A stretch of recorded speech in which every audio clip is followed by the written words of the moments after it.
Está faltando só o general Cardoso.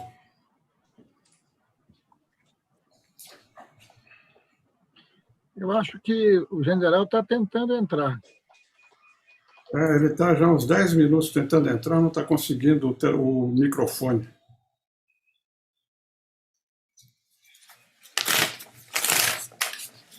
Ok, embaixador. Boa tarde a todos. Estamos começando mais um encontro virtual organizado pelo CDZEM. Nos últimos meses, o CDZEM se dedicou ao estudo e à discussão sobre a Política Nacional de Defesa e a Estratégia Nacional de Defesa. Nós tivemos 3 reuniões, foi produzido um documento que foi encaminhado para o governo e foi encaminhado para os palestrantes hoje aqui. E nesse documento nós discutimos como o Ministério da Defesa poderia funcionar de maneira mais consentânea com as transformações que estão ocorrendo no mundo, como o Congresso poderia também participar mais dos debates da defesa. E qual o lugar que poderia esses documentos no futuro serem discutidos. No seminário de hoje, nós vamos discutir apenas as mudanças no Ministério da Defesa para ajustar às necessidades do momento atual e no futuro no Brasil, e em outras oportunidades, no dia 22 e no dia 29, nós vamos discutir como o Conselho de Defesa Nacional poderia ser um local para discutir amplamente essa questão, e no dia 29, como o Congresso poderia se envolver mais nessas discussões, e com a proposta de a criação de uma comissão mista permanente no Congresso. Então, hoje nós vamos focar apenas nessa questão das sugestões que foram feitas nesse documento sobre o Ministério da Defesa.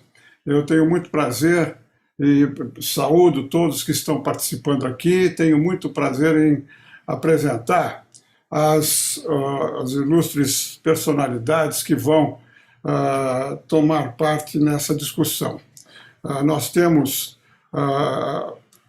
o ministro Nelson Jobim, que foi ministro de Estado da Defesa, o senador Ricardo Ferraço, o general de Exército Alberto Cardoso, que foi ex-ministro do Gabinete de Segurança Institucional da Presidência da República, o comandante Robinson Farinácio, que é editor do canal Arte da Guerra, e o professor Eduardo Brix, também oficial reformado da Marinha. Eu faço a moderação. Então, nós temos muito prazer em receber essas pessoas que estão altamente qualificadas para a discussão desse tema. Nós vamos ouvir, no início, o Eduardo Brix, que vai fazer um resumo do documento, ressaltando os aspectos principais, as sugestões que estão incluídas nele, e depois eu passaria a palavra para o general Cardoso. Então, começamos então com o Eduardo para que ele possa introduzir o documento, ressaltando os aspectos principais desse trabalho. Eduardo.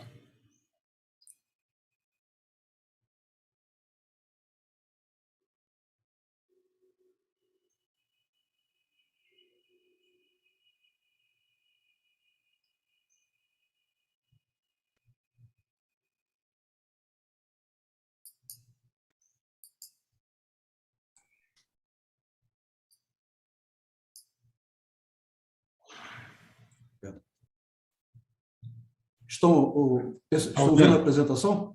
Então, pode falar, pode falar. Sim. Bom, só complementando o que o embaixador falou, com relação a esses 3 webinars, antes de mais nada, queria dar boa tarde a todos e a todas, cumprimentar também essa banca de pessoas ilustres, né? O embaixador Rubens Barbosa, ministro Jobim, senador Ferraço, ministro General Cardoso e o Robson.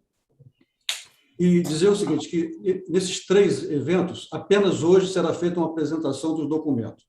Como os nossos ouvintes não têm acesso ao documento, vou tentar fazer um resumo bem resumido mesmo, né, das ideias, principalmente da justificativa, dos problemas que geraram esse documento, essas propostas, e dos principais justificativas para que essas propostas fossem feitas. Né?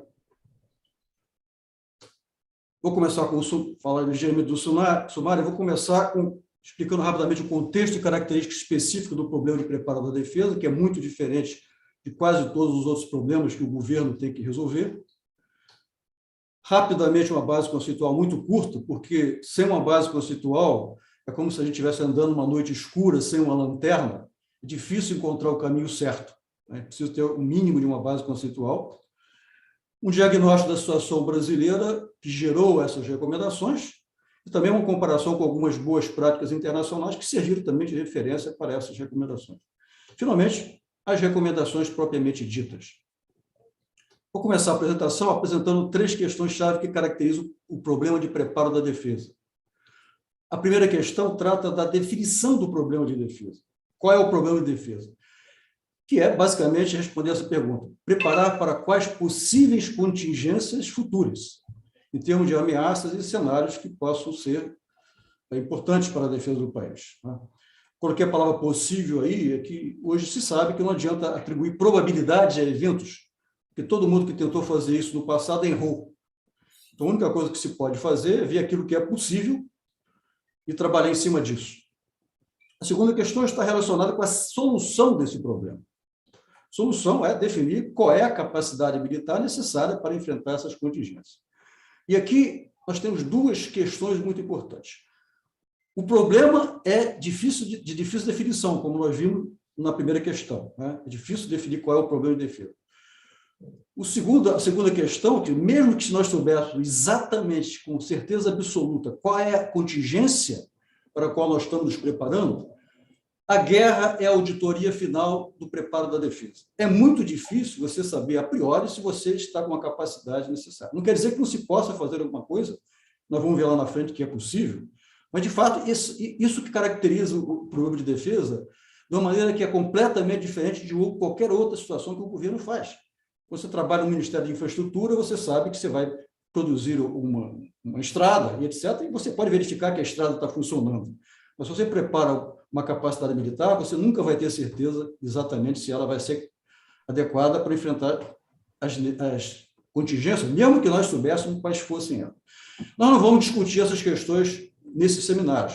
Nós vamos discutir a terceira questão, que é como desenvolver e sustentar os instrumentos de defesa que proverão essa capacidade militar necessária. Não podemos fazer isso sem primeiro passar rapidamente sobre os paradigmas de conflito que estão por trás disso. Né? Então, nós vamos discutir quais são as instituições, quais atores, em que papéis e quais processos usar. Esses paradigmas de conflito dos 2 últimos séculos, vou passar muito rapidamente, o primeiro deles, que foi até a Segunda Guerra Mundial, que é a guerra industrial total, né? Em que todos os recursos do país eram usados para criar capacidade militar, e todos os recursos do país, inclusive a população, era alvo, né, do inimigo. Com o aparecimento da bomba nuclear, isso praticamente impediu uma outra guerra entre grandes potências. Viemos com esse outro paradigma, né? Mas ele basicamente seguia o paradigma anterior de que todo o país era era alvo, vamos dizer assim. Né? Tendo em vista esse impasse nuclear, o que nós temos visto muito são essas guerras assimétricas, ou guerras entre pessoas, e algumas guerras convencionais também entre países de pequeno e médio porte. E nós estamos agora partindo para outras coisas que nós nem sabemos exatamente o que são, né? Que a tecnologia está avançando tanto que a guerra vai evoluir muito rapidamente. Qualquer que seja o paradigma, existem algumas consequências para o preparo da defesa, que gostaria de mencionar aqui. Primeiro, aqui, existe uma grande dependência do domínio de altas e médias altas tecnologias. E esse domínio é uma condição necessária para ter capacidade militar, principalmente para um país como o Brasil. Então, isso é uma coisa muito importante. Segundo, que ela abrange um amplo espectro de ambientes, não só os tradicionais terrestres, marítimo e aéreo, mas agora outros, espacial, cibernético, eletromagnético, qualquer um que se possa pensar. Né?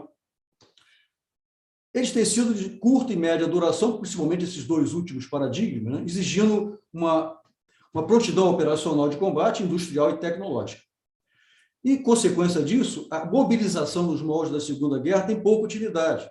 Na Segunda Guerra isso foi muito importante, porque os meios de combate eram mais baratos, eram mais simples, eles tinham baixa eficácia e baixa letalidade, de modo que era necessário uma grande quantidade de meios, milhares de meios, e era fácil você mobilizar o país para você construir esses meios. Hoje em dia isso não é mais possível, não se pode mobilizar o país para construir um submarino nuclear, um caça de última geração, ou um míssil de última geração. Né? Então, essa mobilização perdeu um pouco a utilidade na guerra de hoje. Né? Vou apresentar rapidamente um resumo muito rápido da base conceitual. Primeiro, o ponto de partida são as contingências, ao problema da defesa. Para enfrentar essas contingências, então, a gente tem que criar uma capacidade militar. E essa capacidade militar, ela se traduz em proficiência em combate, nessas contingências possíveis, né, que são representadas por tarefas de combate, ameaças e cenários. Capacidade militar, hoje em dia, tem mais de um componente, tem dois grandes componentes. O primeiro deles é aquilo que se pode entender como sendo capacidade militar propriamente dita, para não repetir o nome, eu estou usando um outro nome, que é capacidade operacional de combate. Isso para realizar missões de combate e afins, e aí com o uso de unidades militares combatentes, brigadas no Exército, forças tipo na Marinha, esquadrilhas na Aeronáutica, por exemplo. Mas hoje em dia, particularmente para um país como o Brasil, essa capacidade operacional depende quase que totalmente de uma outra capacidade, que é uma capacidade de logística de defesa, principalmente de gestão, industriais, de ciência, tecnologia e inovação. Para quê? Para aparelhar e sustentar o emprego das unidades militares combatentes. A capacidade operacional de combate usa um tipo de profissional que são os militares combatentes. Já essa capacidade logística e defesa usa um outro tipo de profissional, que não são militares combatentes. Eles são gestores, cientistas, engenheiros, técnicos, basicamente. Né? Para prover essa capacidade operacional, tanto de combate quanto de logística e defesa, cabe ao Estado criar sistemas, criar instrumentos que sejam capazes de prover esses dois tipos de capacidade. São os instrumentos de defesa que nós mencionamos naquele primeiro slide. As Forças Armadas, historicamente, são aquelas que provêm a capacidade operacional de combate. Existe um outro sistema que não tem absolutamente nada a ver com as Forças Armadas, porque executa uma atividade completamente diferente, tem processos completamente diferentes, usa profissionais completamente diferentes, não tem um nome, né, mas eu chamei de base logística de defesa, e eu vou explicar mais na frente por que esse nome. Bom, então, quem vai criar e desenvolver esses sistemas para cuidar da defesa? É o poder político. O poder político vai atuar como? Ele vai usar aquilo que eu chamo dos recursos estratégicos da defesa, que são esses instrumentos da defesa e o orçamento de defesa. Como é que ele vai fazer isso? Ele vai fazer executando uma atividade que é a atividade própria do poder político, das altas autoridades do país, que é a gestão estratégica da defesa. Simplificadamente, o que é isso? São decisões de solução de compromisso entre alocações do orçamento para desenvolver e sustentar a Força Armada ou para desenvolver e sustentar uma base logística de defesa. Ou seja, entre desenvolver uma capacidade operacional de combate e uma capacidade logística de defesa. Então, nós temos um dilema aqui, né? Com os recursos são sempre limitados, o que priorizar? O que se deve priorizar num determinado instante de tempo? Depende da situação que o país se encontra. Existem basicamente dois cenários: período de paz e período de guerra. O período de paz se caracteriza principalmente por grandes restrições orçamentárias, baixíssimo interesse da população e do próprio poder político e problemas de defesa. Né? Portanto, custos de oportunidade são muito importantes nessa situação. Período de guerra é o contrário. Não existe restrição financeira. Nós estamos vendo agora o problema da Covid. Não tem teto de gasto, não tem nada. Tem que resolver o problema da defesa. A população tem um enorme interesse nos problemas de defesa e os políticos também. Mas nós não estamos vivendo num estado de guerra, então nós vamos nos dedicar aqui ao problema de paz. No problema de paz, continua o dilema. Vamos privilegiar uma capacidade operacional de combate ou uma capacidade logística de defesa? Eu sugeriria que, em período de paz, a grande prioridade deve ser para a capacidade logística de defesa, e vou explicar por quê. Capacidade operacional de combate, ela pode ser construída em muito pouco tempo. Isso aconteceu com o Brasil nos períodos que o Brasil teve grandes conflitos, que foi a Primeira e a Segunda Guerra Mundial e a Guerra do Paraguai. 1 ou 2 anos o Brasil construiu uma capacidade militar. Esse é um motivo, é rápido fazer isso. O segundo motivo é o seguinte: atualmente, os meios de combate ficam obsoletos muito rapidamente. Não faz sentido você, com pouco recurso, adquirir muitos meios de combate, a não ser que você tenha uma iminência de conflito. Né? Com a capacidade logística de defesa, ocorre ao contrário. Ela é muito difícil de ser construída. Ela demanda décadas. Ela não pode ser construída em 1, 2, 3 anos. É um trabalho de perseverança de muito prazo. Construir uma Embraer demanda décadas. Então, os períodos de paz devem ser usados para criar essa capacidade logística de defesa, até para quando chegar no período na iminência de um conflito, você ter essa capacidade, que possa prover as Forças Armadas com os meios que elas vão necessitar. Então, eu diria que a prioridade, sugeriu, que eu não entendi, que seria essa. Né? As pessoas me perguntam por que eu uso o nome base logística de defesa e não base industrial de defesa. A resposta é muito simples também, porque a base industrial de defesa é o lado da oferta, mas a base logística de defesa tem 2 lados. Tem o lado da demanda, que é estratégico para o país. Cuida da aquisição, de pesquisa e desenvolvimento, de políticas industriais de ciência, tecnologia e inovação. Então, e a oferta é dada pela base industrial de defesa. Né? E dentro da própria base industrial de defesa, tem vários segmentos industriais. Existem alguns que merecem uma atenção maior do que outros. Existem alguns produtos de defesa, algumas tecnologias de defesa que são estratégicas para o país. E essas não existem no mercado, porque elas atuam praticamente num mercado que é, ao mesmo tempo, monopsônico e monopolista. Só tem um comprador, só tem um cliente. E, muitas vezes, só tem um fornecedor, porque um país como o Brasil, por exemplo, não pode manter 2 Embraers, 2 empresas para construir submarinos nucleares ou navios. Então, obrigatoriamente, ou construir mísseis, por exemplo, obrigatoriamente vai ser essa característica. Então, essas empresas que são, de fato, que são um percentual pequeno das empresas que atuam na área de defesa, são empresas estratégicas de defesa e merecem um tratamento muito diferente. Bom, eu mencionei lá no início que é difícil você avaliar a capacidade de operação de combate. Então, como saber se a capacidade operação de combate resolve o problema? Porque nós temos que fazer uma apresentação curta, eu não vou falar sobre isso aqui, mas isso aqui é realmente uma coisa importante. Países como os Estados Unidos, que têm muita experiência de guerra, não é? Tem muitos oficiais combatentes lá que já participaram de vários conflitos, não confiam apenas na opinião desses oficiais, desses militares que têm experiência de guerra.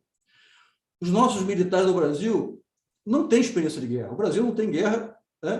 Praticamente nem eram nascidos quando acabou o último conflito que o Brasil.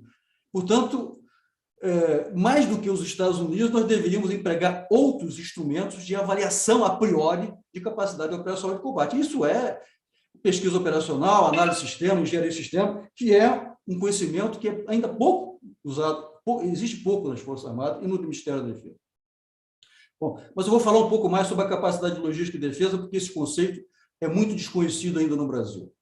Voltando lá sobre o fim da coisa. O fim é capacidade operacional de combate, a proficiência em combate contra contingências, pelas unidades militares que o país tem que constituir.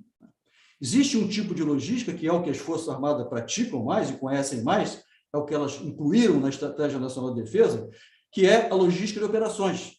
É aquela que apoia as operações de combate. Ela cuida de abastecimento, manutenção, transporte, saúde, aquartelamento de pessoas, etc. Mas existe uma outra logística que é mais importante até do que essa, que sem essa outra logística não haveria capacidade operacional de combate e nem haveria logística de operação. É a logística chamada do produtor, porque ela está incrustada no sistema produtivo do país, seja ele estatal ou privado, né? Ela fornece insumos para a logística de operação, sobressalentes, munições, combustíveis, etc., e os meios para as unidades militares combatentes. E essa logística do produtor, ela requer duas coisas que são aí, colocadas aí.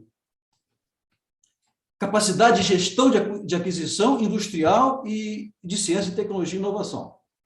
Como eu mencionei, a grande parte das empresas desse sistema produtivo não existe no mercado, porque o único cliente é o Estado, e depende do Estado, né? Então, essas empresas estratégicas, em particular essas empresas estratégicas, elas dependem de uma outra logística. Que logística é essa? É uma logística da base logística de defesa que desenvolve e sustenta essa base industrial estratégica para o país, sem a qual você não vai ter os meios, não vai ter os insumos, não vai ter nada, não é? E essa logística da base logística de defesa, ela requer políticas industriais de ciência, tecnologia e inovação específicas para a defesa. Não é o país como um todo, é para a defesa. Porque essa logística de defesa é tão ou mais importante para a defesa do que as próprias unidades militares. Então, essa base logística de defesa, ela cuida dessas três logísticas. Tanto a logística de operações, como a logística do produtor, quanto a logística da base logística de defesa. E ela tem dois lados, demanda e oferta. O lado de demanda é tão importante que vários países consideram os profissionais que cuidam disso como estratégicos para o país. Bom, nós podemos agora, então, alinhavar rapidamente um arcabouço conceitual para o preparo da defesa, ok? Porque isso aí vai ajudar a gente a fazer o diagnóstico do problema e, ao mesmo tempo, vai ajudar a gente a entender o que é proposto, né? Ponto de partida sempre é o fim, é o resultado final que se pretende. O resultado são enfrentar contingências. Para enfrentar essas contingências, eu primeiro tenho que definir essas contingências. Para definir contingências, eu dependo de uma grande estratégia do país. Eu dependo também de uma capacidade que eu chamei aqui de inteligência estratégica, né? Vai olhar para o cenário internacional, vai observar as ameaças, as alianças, as oportunidades, e, além disso, depende também do protagonismo que o país queira ter, né? Ora, em termos geopolíticos, o Brasil é um gigante do sistema internacional.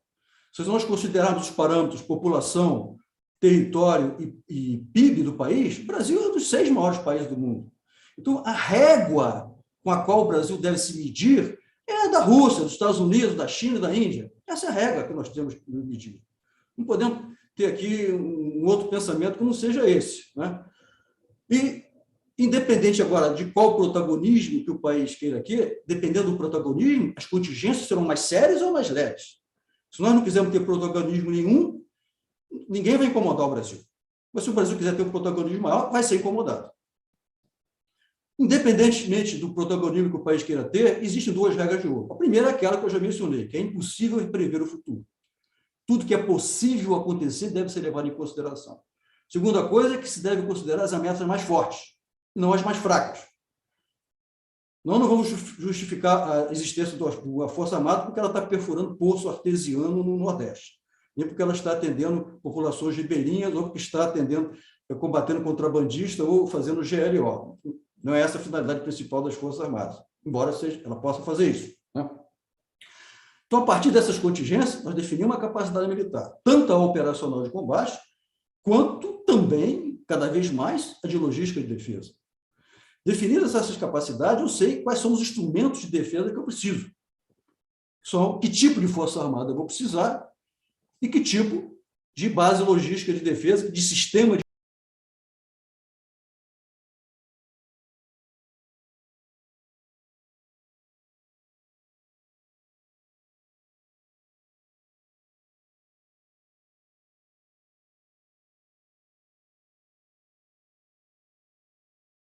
sistema para o preparo da defesa, que tem, como todo sistema, 3 dimensões, uma estrutura dinâmica e ecologia, a estrutura desse sistema fazem parte o presidente da República, o Conselho Nacional de Defesa, o ministro da Defesa e o Congresso Nacional. A dinâmica desse sistema é aquela gestão estratégica da defesa que eu já mencionei, e o ambiente externo dele tem não só o ambiente internacional, mas tem o ambiente nacional também, que depende das instituições, da cultura, da racionalidade substantiva e instrumental que o país possa ter. Então, esse metasistema usa os recursos estratégicos da defesa, que são o orçamento e instrumentos de defesa, e executa, então, executa toda essa gestão estratégica de defesa. O que nós vamos estar tratando nas propostas são as instituições de defesa aqui representadas, né, que são basicamente os instrumentos de defesa e essa estrutura desse metasistema de defesa. Com esse arcabouço conceitual, nós podemos analisar o problema do Brasil hoje em dia. Qual é o problema do Brasil? Tá? O que acontece? De maneira muito resumida. O metasistema de preparo de defesa não funciona. Não define prioridade, não dá orientações, não aloca recursos, não prioriza. Tá? Então, como é feito o preparo de defesa do Brasil? É feito de baixo para cima. As Forças Armadas, porque elas são responsáveis, elas se preocupam com a defesa. E elas, então, fazem, basicamente, o planejamento. Só que elas fazem isso de uma maneira completamente independente uma das outras. Cada Força Armada define as contingências que ela acha que ela tem que enfrentar. E isso não é de uma forma integrada entre elas. Né? Como não existe orientação de cima, cada uma escolhe a sua, né? E as demandas que as Forças Armadas fazem extrapolam muito a capacidade orçamentária do país. Então, fica esse dilema. Quer dizer, não há orientação de cima, não há uma definição de prioridades, portanto, esse sistema não está funcionando. É preciso mudar esse sistema, até estar disfuncional. Vamos, então, dar uma olhadinha rápida. Uma outra coisa que é importante dizer, que as grandes mudanças que foram feitas no mundo recentemente têm a ver com a base logística de defesa. Como é que os países cuidam da logística de defesa? Porque é uma coisa estratégica em tempos de paz. Então, vamos ver como é que a experiência internacional a esse respeito. Aí está com esses países, os principais países aí, cuidam da sua logística de defesa. Né? Esses países estão, a logística de defesa deles está separada das Forças Armadas, estão penduradas no ministro da Defesa. Existem algumas razões por que isso foi feito. Tem várias, vou citar 3 que são mais importantes. Primeira, restrições orçamentárias. Tem que ser eficiente, tem que gastar melhor. O dinheiro é curto.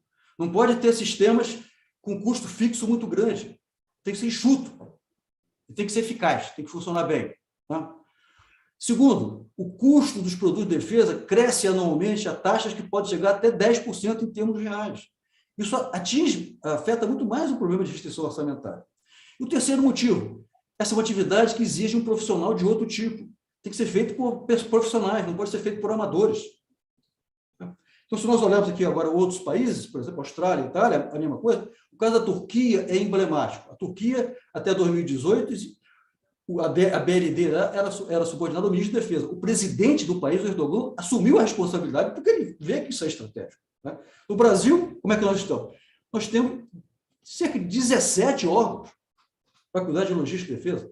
Vou mostrar aos senhores aí a estrutura de logística e defesa do Brasil. É essa aí. Não só o Ministério da Defesa cuida disso, como o NCTI cuida. A FINEP investe em produtos de defesa. O próprio Ministério da Economia, com o BNDES, fez há pouco tempo o Inova Aerodefesa para investir em defesa. Né? Cada Força Armada tem a sua base logística de defesa separada. E o próprio Ministério da Defesa tem a sua quarta força logística de defesa separada. Eu coloquei aqui em laranja os órgãos de mais alto nível das Forças Armadas, ou seja, aqueles que são dirigidos por oficiais generais 4 estrelas. Então, tem 15 oficiais generais 4 estrelas cuidando da logística de defesa. Eu acho impossível coordenar tudo isso. Tem 2 problemas aí. Eles não são preparados para fazer isso. Né? Não são preparados, porque nenhuma nas escolas militares não se escuta isso, não trabalha com isso. Mas o que é pior, eles têm alta rotatividade dessas funções. Mesmo aqueles que são inteligentes, que são capazes, que rapidamente conseguem administrar, assimilar o que é necessário fazer, ficam 1, 2 anos. Em logística de defesa, os responsáveis têm que ficar décadas. Não pode ficar 1, 2 anos. Isso é catastrófico em logística de defesa. Bom, então, os seguintes problemas foram identificados. Disfuncionalidade das instituições brasileiras para cuidar da logística de defesa, que resulta em ineficácia e ineficiência. Tá? Indefinição de qual instância do poder político devem emanar as orientações, né? As contingências, os objetivos para o preparo da defesa, e não só isso, o compromisso com a alocação dos recursos orçamentários compatíveis pelo tempo que for necessário. O livro branco da Defesa Nacional do Brasil, do todo mundo, diz o que o país vai gastar no futuro para preparar a sua defesa. O livro branco da Defesa Nacional do Brasil diz que o Brasil gastou no passado, ou seja, não tem utilidade nenhuma. Omissão ou despreparo do poder político em todos, em todos os níveis para conceber e implementar políticas de defesa. Estou fazendo uma informação geral aqui, mas isso aí exigiria um aprofundamento, né? Mas eu estou afirmando isso aqui. Falta de definição do papel que especialistas civis exerceriam no setor de defesa. Qual a responsabilidade e autoridade e, consequentemente, qual a formação e qualificação adequada a esses profissionais? Bom, feito esse diagnóstico, vamos às recomendações personalizadas. 5 minutos para terminar. Papel do Conselho de Defesa Nacional. Instrumentalizar o Conselho de Defesa Nacional para se responsabilizar por um documento de alto nível que abrangia defesa, segurança e diplomacia. Né? Esse documento seria uma estratégia nacional de defesa e segurança e visaria um horizonte de longo prazo. Né? Precisaria ser renovado quadrianualmente para ajudar o Ministério da Defesa a preparar os documentos da defesa. Criar a Comissão Mista de Defesa e Segurança no Congresso Nacional. Ok? Isso aí é mais ou menos autoexplicativo. Se não for possível criar uma nova comissão, fazer com que a comissão já existente que cuidar da inteligência possa assumir também essas responsabilidades. E essa que nós vamos estar cuidando, essas duas outras nós vamos estar cuidando nos outros webinars, a que nós vamos cuidar hoje aqui é essa, criar órgão subordinado diretamente ao ministro da Defesa para cuidar da logística e defesa. Né? Então, a sua recomendação é iniciar no mais curto intervalo de tempo estudos visando a isso, fazer essa alteração. Esse órgão deveria estar subordinado diretamente ao ministro da Defesa e ser conduzido por militares ou civis com uma carreira independente, completamente independente dos comandos das Forças Armadas, para que possam exercer a contento essa função. Com relação aos profissionais civis para a defesa, tendo em vista que é necessário fazer uma grande mudança na estrutura de defesa do país, não fazer nada enquanto não se definir qual é o papel desses profissionais civis. Tá? Isso é importante porque tem algumas considerações a fazer sobre o que tem sido feito no passado sobre profissionais civis de defesa. Algumas questões não respondidas.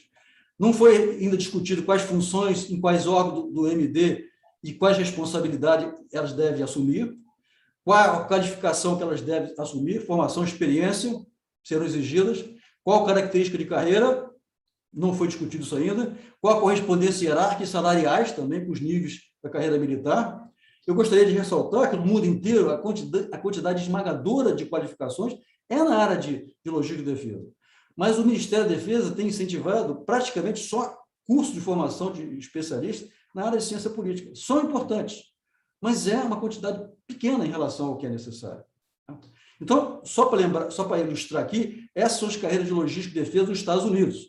São cerca de 150 mil profissionais. Nós estamos vendo aqui, são 40 mil engenheiros, 30 mil pessoas para tratar de contratos, 16 mil para tratar de gestão de projetos, 8 mil para fazer teste e avaliação operacional de sistemas, e aí vai. Tá? A boa notícia é que nas Forças Armadas existem cerca de quase 4 mil oficiais com formação em engenharia, muitas centenas de oficiais com formação em gestão financeira, os intendentes, né? Muitos oficiais combatentes com pós-graduação em engenharia, computação, etc. Né? Muitos milhares de engenheiros e técnicos civis no CTA, no CETEC, no Instituto Militar.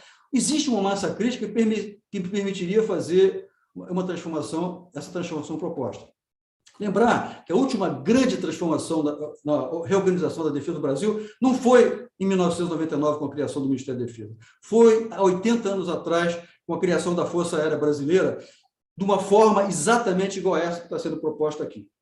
Pegou os recursos humanos do Exército da Marinha, meios do Exército da Marinha, e criou-se uma outra entidade que foi extremamente importante para o Brasil. Inclusive, em relação a isso que nós estamos falando hoje aqui, que a Força Aérea destoa um pouco das outras forças em relação à logística de defesa. Então, está na hora de fazer alguma coisa em relação à defesa como um todo, e não só em relação ao poder aeroespacial do Brasil. a defesa como um todo precisa de algo, e agora mais especializado, porque o mundo inteiro entendeu que precisa ser uma coisa muito específica para isso. Terminei aqui. Tá? Quem quiser mais informações, fui muito rápido, existe o portal do UF Defesa, que quem estiver interessado poderá obter muita informação sobre isso aí. Obrigado, Eduardo. Uma apresentação bem abrangente dessas reformas que nós discutimos quando motivados pela Política Nacional de Defesa e Estratégia Nacional de Defesa.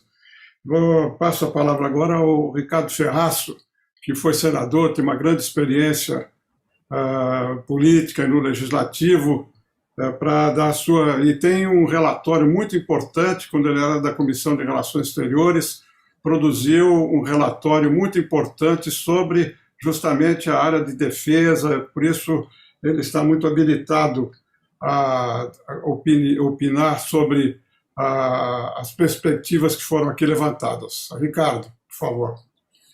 Muito obrigado, embaixador, pela generosidade das palavras. Eu cumprimento e manifesto a minha alegria em compartilhar de um tema tão relevante como esse, enaltecendo essa trincheira de resistência que tem sido o CDESEM na defesa e na manutenção do esforço de um tema que, sabemos nós, é absolutamente relevante para o país, direto e indiretamente, por tudo aquilo que pode implementar de conquistas no campo da ciência, da tecnologia e da inovação. O que me parece aqui é que o diagnóstico apresentado pelo professor Eduardo Brich, ele me parece perfeito, né? Assim, temos um diagnóstico e temos em mãos aqui um texto básico que encaminha propostas, preocupações, basicamente nos 3 temas, né? A responsabilidade dos componentes, com recomendações, depois a transformação necessária e urgente às instituições, a profissionalização dos civis para a defesa, né? Durante o período em que nós estivemos na Comissão de Relações Exteriores e Defesa Nacional, nós fizemos um esforço muito grande e nós vivíamos ainda o desdobramento de um período extraordinário que nós tivemos quando o ministro Nelson Jobim esteve à frente do Ministério da Defesa, deixando ali um legado extraordinário de projetos, diretrizes muito bem fundamentadas.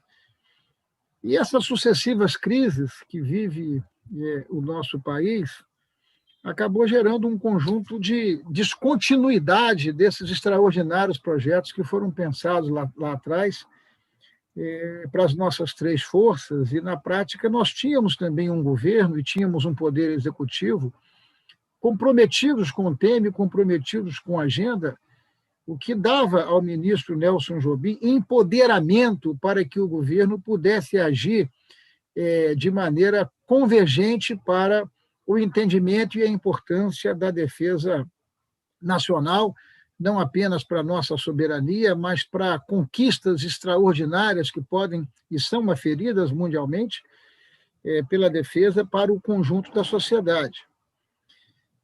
Nós tivemos uma crise profunda de descontinuidade em 2015 e 2016, e essa crise se arrasta. Quer dizer, se arrasta e se aprofunda.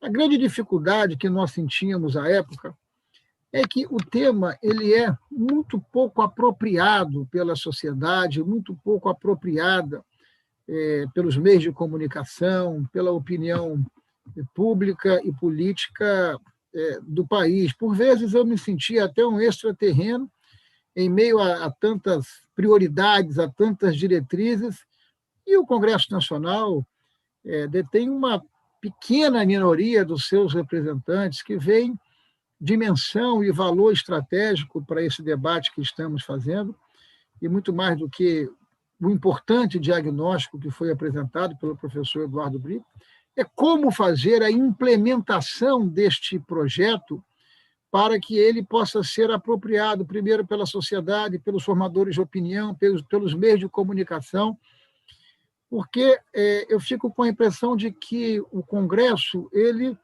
não está pautado para esse tema. Esse tema é um tema que não está na agenda do parlamento.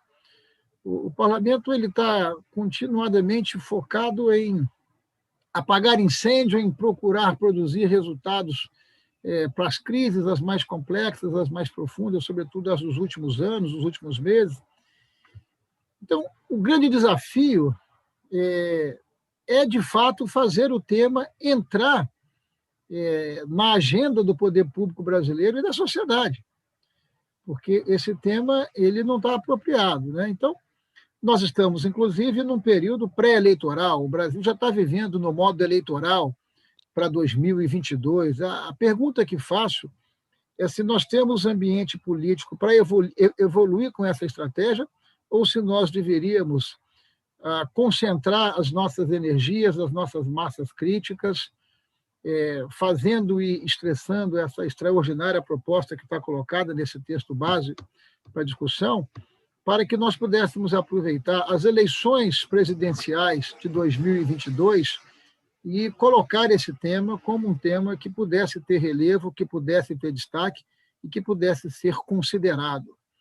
Então, o desafio, embaixador, que me parece é o desafio de como colocar esse tema na agenda nacional, porque o tema é um tema que ele não é considerado, e se ele não é considerado, as prioridades do dia a dia acabam gerando enormes prejuízos, inclusive para os importantes projetos que estão descontinuados e que foram muito bem fundamentados no período em que o ministro Nelson Jobim esteve à frente do Ministério da Defesa. Portanto, o desafio que me parece estar colocado é como motivar, como mobilizar para que esse tema possa sair de um determinado quadrado acadêmico, de um quadrado intelectual ou de pessoas que, por certo, têm o convencimento da importância desse tema, para que, de uma certa forma, isso possa ganhar a agenda do parlamento e ganhar, quem sabe, no ano que se apresenta no processo de sucessão presidencial. Obrigado, Ricardo, pelos seus comentários. Eu vou passar a palavra, então, agora ao general Alberto Cardoso. General, por favor. Pergunto inicialmente se estou sendo bem ouvido pelos companheiros de seminário. Sim, estamos ouvindo. Sim. Bom, ótimo, então. Ouvido, mas não visto. Estamos ouvindo, mas não estamos vendo. Está te escondendo, Alberto? E agora? Ah, bom. Não, agora está. Não estava perdendo grande coisa, não, viu, ministro Jobim? Bem, o que me chamou muito a atenção nessas propostas do Centro de Estudos Estratégicos e de Política de Defesa, muito mesmo chamou a atenção dois aspectos. Um já foi amplamente conversado e exposto de uma maneira exemplar pelo professor Brink, que é essa necessidade impositiva mesmo, de nós termos a logística, uma base logística de defesa muito bem definida, muito bem estruturada e, diria, com resultados equânimes. Com isso eu quero dizer uma base logística de defesa que se preocupasse com um todo das três Forças Armadas, e não ficássemos oscilando hora para um lado, hora para o outro, em atendimento a demandas específicas de uma ou de outra força. Isso tem que ser muito... e depender mesmo de orientações de planos mais altos. Esse plano mais alto, e aí vem o segundo aspecto que me empolgou, é essa ideia que achei ótima de ativar o Conselho de Defesa Nacional. O Conselho de Defesa Nacional está lá no artigo 91 da Constituição. Ele tem tido um aproveitamento por parte dos presidentes apenas como eventual órgão consultivo do presidente.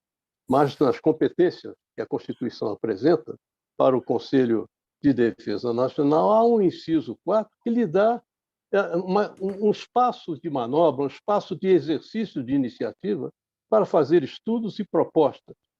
E ainda tem o parágrafo que diz que a lei vai regulamentar o funcionamento do Conselho. Ora, então nós temos aí um órgão com um nível mais alto, até mesmo acima do próprio Ministério da Defesa, porque o ministro da Defesa é um componente nato, é um membro nato desse conselho, mas é um conselho, um colegiado que tem muitas oportunidades de ele próprio incentivar e colocar o pensamento político no mais alto nível, política com P muito maiúsculo mesmo aí, que se trata, inclusive, de política de defesa, para atribuir, então, e ficando especificamente no campo esse de organização do Ministério para a base logística de defesa,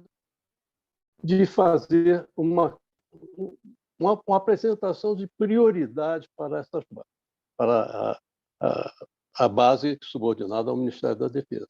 Então, essas duas ideias me parecem muito importantes. Ora, há que preparar pessoas, embora o universo disponível seja grande, há que haver uma coordenação também maior, um âmbito maior, para aproveitar o pessoal militar que já existe e que queira mudar, digamos assim, de quadro de organização, como é proposto, que fique absolutamente, até eles fiquem desvinculados das forças e passem a constituir o que podemos chamar de uma quarta força, que é essa força de ciência, tecnologia e inovação, como acontece, de resto, em vários países, nos principais países, e também a preparação do pessoal civil para entrar nesse quadro de organização novo.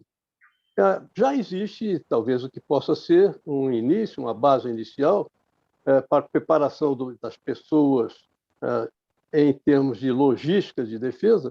Já existem cursos que já foram aplicados, desenvolvidos e aplicados, por exemplo, pela Escola Superior de Guerra. E existem centros de estudo nas universidades, de nível superior, que podem, inclusive, fora do âmbito do Estado, se transformarem em think tanks, como foi até sugerido no documento aí do centro. Muito bem. Aí está, então, uma ideia inicial, já, inclusive, sugerida na apresentação inicial do professor Brick, de como colocar no Ministério da Defesa um órgão que vai tratar da base logística de defesa. Ora, essa ativação do Conselho de Defesa Nacional pode transformá-lo não apenas nesse órgão consultivo e, como já dissemos aqui, que toma iniciativas, mas um órgão capacitado em todas aquelas áreas governamentais e também fora do Estado, capacitá-lo a atender a todos os campos que tenham a ver com a logística de defesa e com a defesa de uma maneira geral. Por exemplo, além dos membros natos do Conselho de Defesa Nacional, há áreas que precisariam ter representantes ali nesses estudos que o Conselho fará.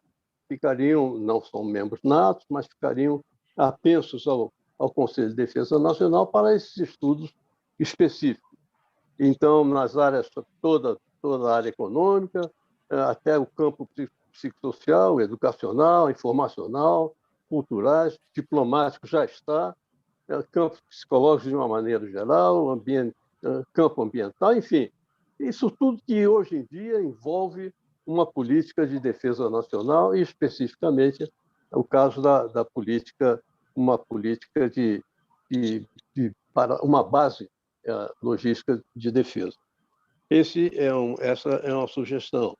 A outra sugestão é nós estarmos sempre em mente, que existe uma primeira instância de avaliação da eficácia do poder nacional em relação à defesa nacional, que é essa atitude que muitos chamam de estratégia, mas a atitude permanente de dissuasão. Isso é fundamental. E já que estamos falando agora em dissuasão, e a dissuasão, ela condicionando esse espírito de dissuasão, condicionando o reequipamento das forças, enfim, a base logística de defesa também, nós temos que raciocinar com o engajamento absoluto mesmo, absoluto, de toda a ação governamental, de toda a ação do Estado, para que o país seja realmente dissuasor. Por exemplo, temos um fato histórico. 2006, aquela invasão das refinarias brasileiras lá na Bolívia. O Brasil não foi dissuasor. E aquilo sequer gerou crise. Isso é que me impressionou na época. Sequer gerou crise, porque foi meio que encarado com uma certa normalidade, quando uma política de defesa nacional ela tem como um de seus objetivos a defesa dos interesses nacionais no exterior. A nossa primeira política de defesa nacional, de 1996, ela tinha, se não me engano, como terceiro objetivo, na relação de seus objetivos, a defesa dos interesses brasileiros no exterior. Então, aí é um exemplo histórico que estou me utilizando dele para mostrar que a motivação política para a dissuasão, em consequência, para as prioridades de defesa, tem que ser bastante consistente. Bem, como coordenar essa ação do Conselho de Defesa Nacional, com sugestões, com iniciativas, com estudos, e acrescido daqueles representantes daquelas áreas mais amplas que compõem, particularmente assim, uma força que leve o poder nacional a ser mais coeso e mais forte. Dá certo, porque já houve uma experiência nesse sentido, a constituição de uma Câmara Setorial. Uma Câmara, no Conselho de Governo, uma Câmara Setorial de Defesa Nacional. E aí teríamos como membros, possivelmente na presidência, o presidente da República, da Câmara. Mas, além dos membros do Conselho de Defesa Nacional, aqueles que já citamos, que compõem um todo que gera o poder nacional dissuasor. Muito bem, eu disse que essa é uma primeira linha de teste da eficácia da preparação para a guerra ou da preparação para a defesa. É a dissuasão. O país entrando em guerra já é indício de um primeiro fracasso, o fracasso de não ter sido dissuasor. Então, vou aqui, aproveito uma ideia de Aron sobre isso, o poder militar de combate de um país que pretenda ser dissuasor, ele tem que estar sempre pronto numa situação entre a guerra de conquista, a capacidade de guerra de conquista, e a guerra puramente de defesa. Uma posição intermediária, para que ele possa ser um poder que realmente ameace eventuais inimigos. Não só ameace como poder, mas eventuais inimigos que têm que ter certeza de que aquele poder nacional vai ser empregado se esse eventual inimigo, ousar enfrentar uma invasão do nosso país e, ao mesmo tempo, uma defesa de órgãos vitais para ele, que seriam órgãos já adredemente preparados para isso. Vamos ver, então.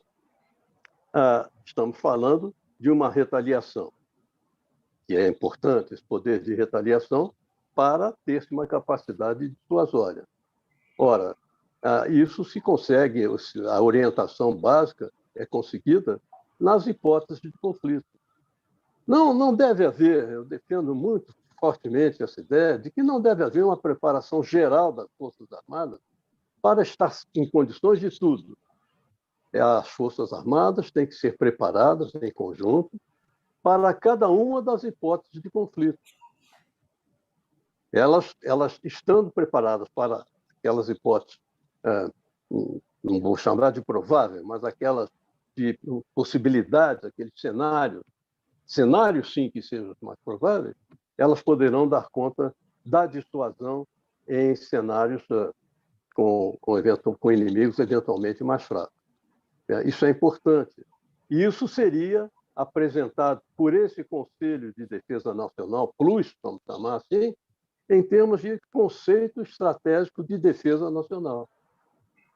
Nós temos o conceito estratégico nacional, é um termo já, uma expressão conhecida, e que deve estar no corpo de uma política nacional de defesa ou uma política nacional de desenvolvimento, Conselho Estratégico Nacional. O Conselho Estratégico de Defesa Nacional deve ser criado e ele servir de paradigma, de orientador para cada uma das hipóteses de conflito. E a preparação, volto a dizer, para essas hipóteses de conflito, ela exigiria um poder militar intermediário entre um poder para a guerra de conquista e um poder para a guerra puramente defensiva. E aí sim, aí tem que haver prontidão. Nesse campo, nesse meio campo, esse meio termo, entre uma capacidade máxima de ofensiva e uma capacidade de defesa, nesse meio campo estará o poder dissuasor. E esse poder dissuasor, ele tem que ter prontidão.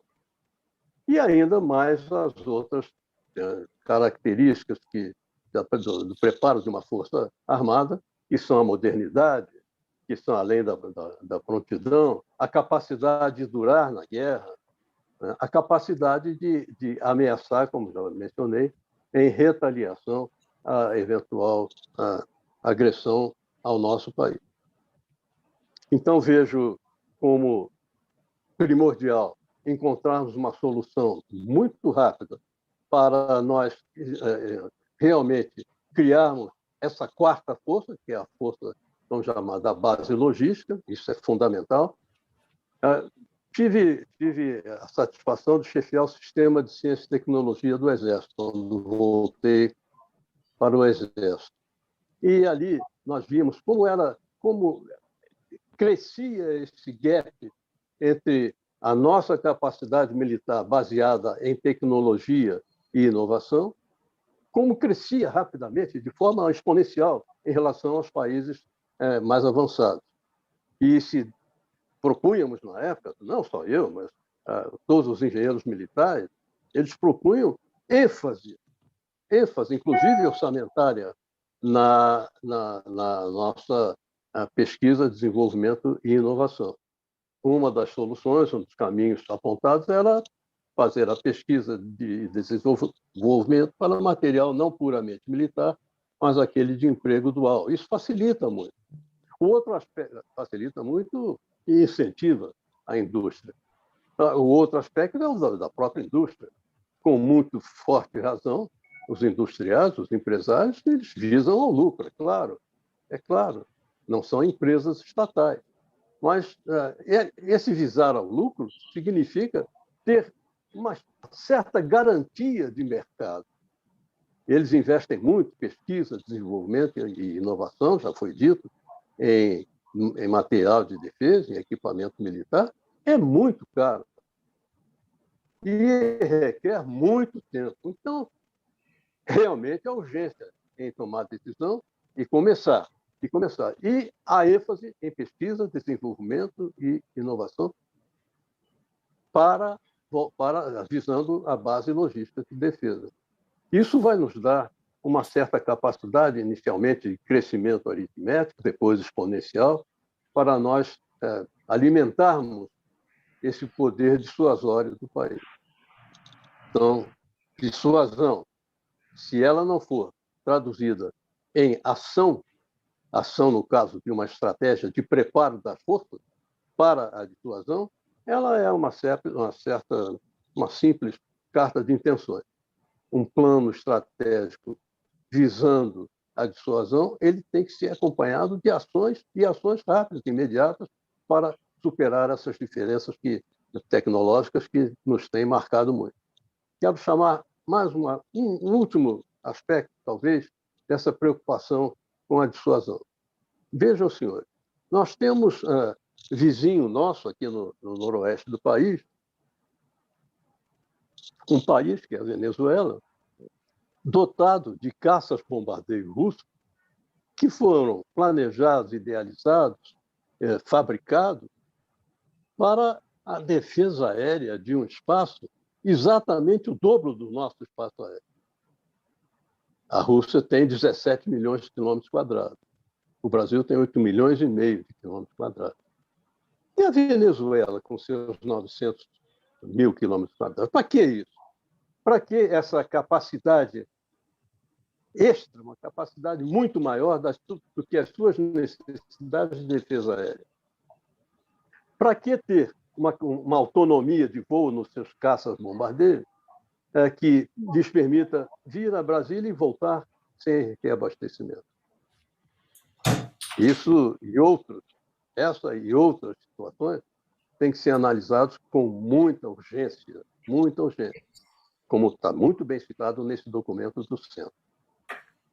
Eu fico empolgado em estar podendo me dirigir a essa equipe e a todos os outros que estão nos assistindo aqui. Vejo permanentemente aqui no meu vídeo o ministro Nelson Jobim de outras jornadas lá, por exemplo, em Roraima, estudando aquela situação das terras indígenas que acabou não sendo atendida segundo o plano que o ministro e nós preparamos para aquela área. E vejo outros também. Por exemplo, o Farinaso, o comandante Farinaso, de quem sou admirador, com seus trabalhos sobre a arte da guerra. Gostaria de elogiar a apresentação do comandante Brick, do professor Brick, e essa do senador Ricardo Ferraz. Foi muito objetivo o senador. Embaixador Rubens Barbosa, obrigado por essa oportunidade. Permaneço à disposição do senhor e de todos os senhores aqui. Muito obrigado. Muito obrigado, general. Foi ótimo a sua apresentação. Eu passo a palavra agora ao comandante Robson Farinasso, que foi oficial da Marinha e é editor do canal Arte da Guerra. Muito obrigado. Pode estar com a palavra. Obrigado, embaixador. Eu vou tomar a liberdade, aqui a minha apresentação vai ser muito curta, mas está todo mundo ouvindo aí? Eu quero tomar a liberdade e usar uma expressão de um colega do senador Ferraz, do falecido senador Jarbas Passarinho, né? Ele se autorreferia como um híbrido fértil, porque ele era militar, né, militar da reserva, e exerceu uma carreira política, né, um grande interlocutor dos governos para os quais trabalhou. Então, eu acho que o trabalho que a gente faz ali no Arte da Guerra, eu vou chegar no nosso contexto aqui, é exatamente o trabalho do híbrido, tá? Alguém que viveu as experiências da caserna, tive a oportunidade de trabalhar aí sob o comando do ministro Jobim, e hoje procura transmitir isso para a sociedade. Então, eu queria colocar o seguinte, primeiro, para as pessoas que vão ver, estão assistindo essa live, que vão ver, porque nós vamos fazer outras retransmissões dela, tá?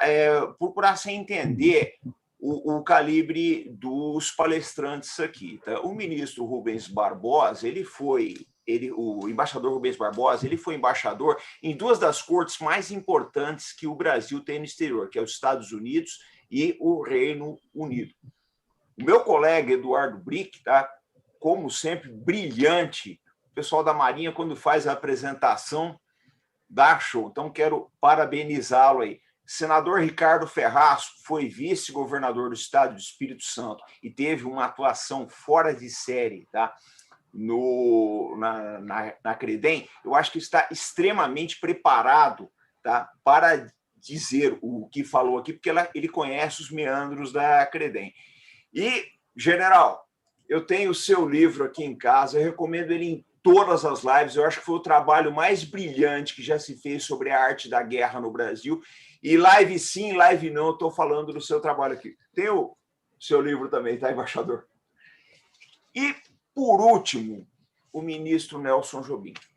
Pouca gente sabe que o ministro Jobim talvez seja a única pessoa viva no Brasil que teve oportunidade de servir nos mais altos escalões dos 3 poderes.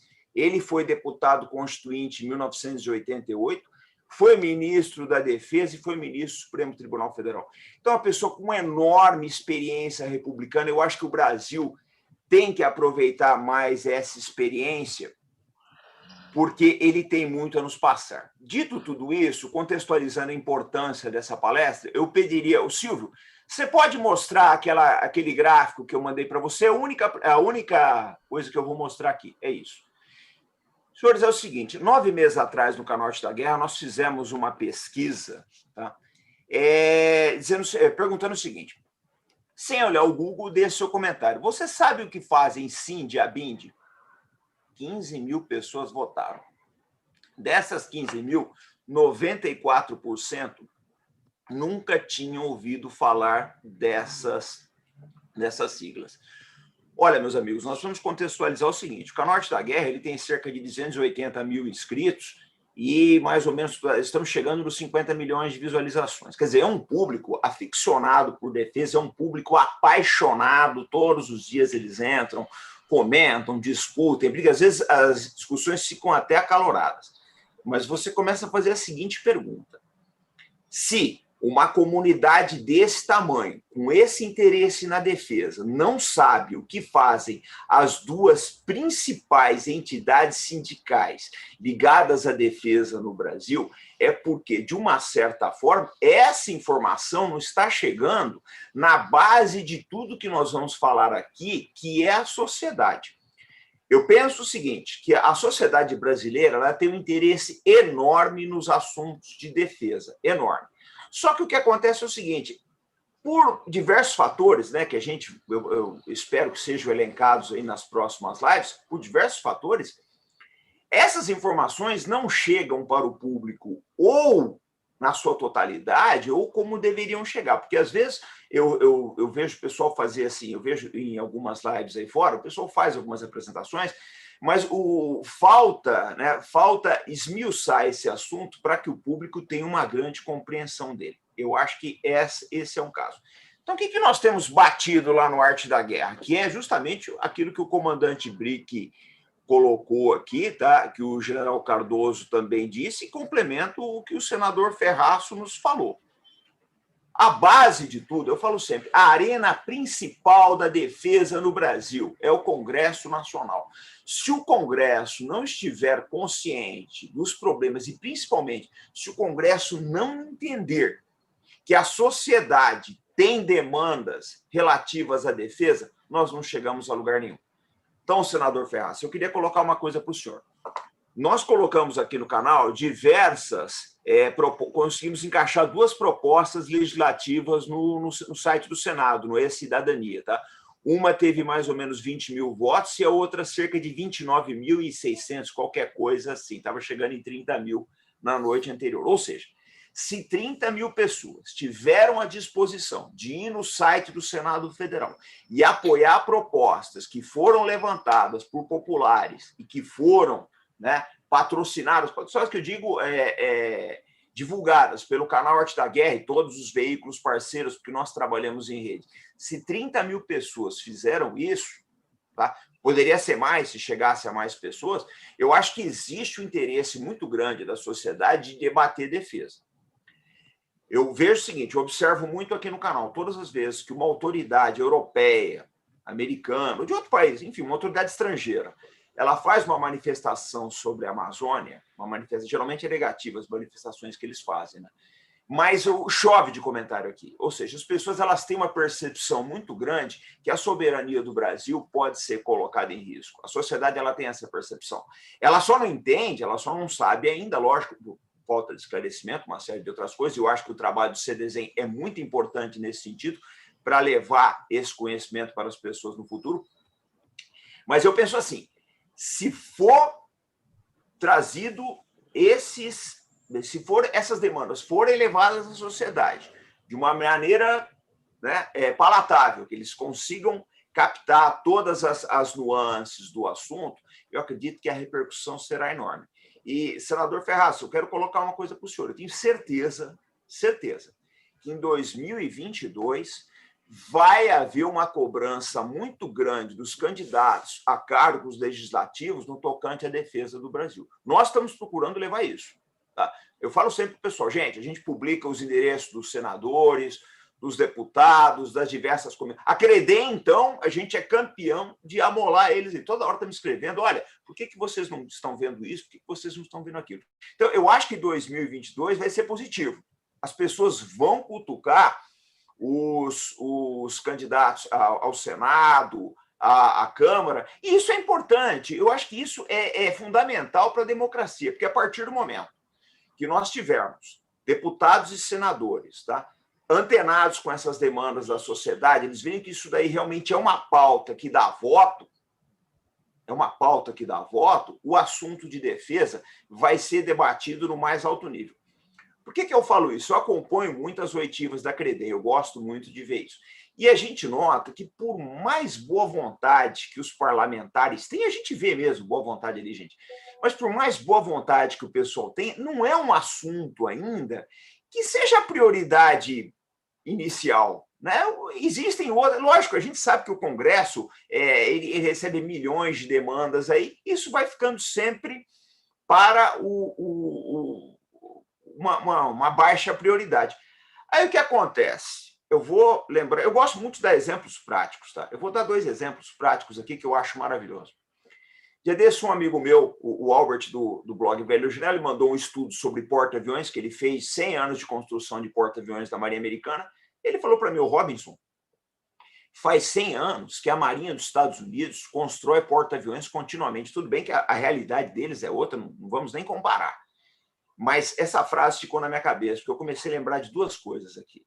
Nós tivemos 2 projetos maravilhosos na Marinha do Brasil. Um foi das fragatas classe Niterói, que se tivesse tido continuidade, eu não sei onde nós estaríamos hoje. Tá? O Brasil provavelmente teria uma classe de fragatas aí de primeiro mundo.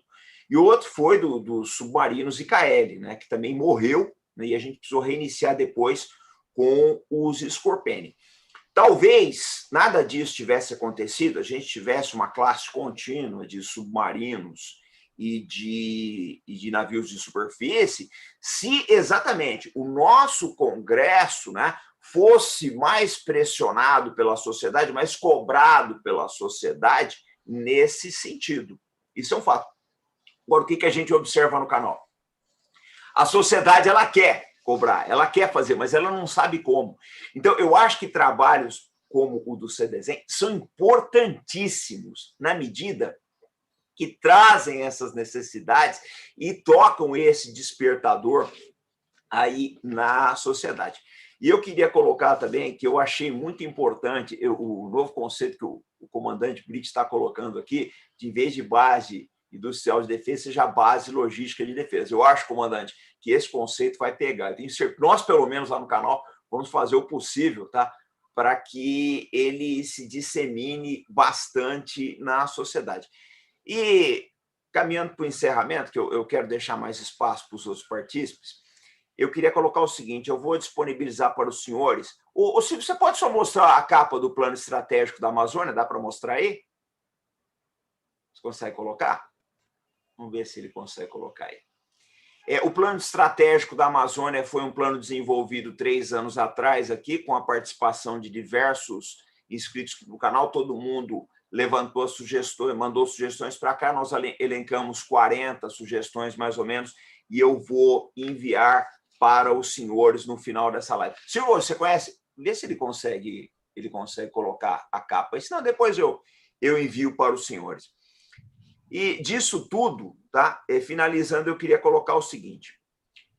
Eu acho importante um outro tópico que foi levantado aqui, no sentido de colocar uma comissão de defesa que seja independente da Credem. Eu acho que isso vai ser muito importante, porque aí daria um peso um peso maior para a defesa. Quando ela é um outro setor, mais um setor da Credem, pode ser que ela fique atropelada pelas relações exteriores.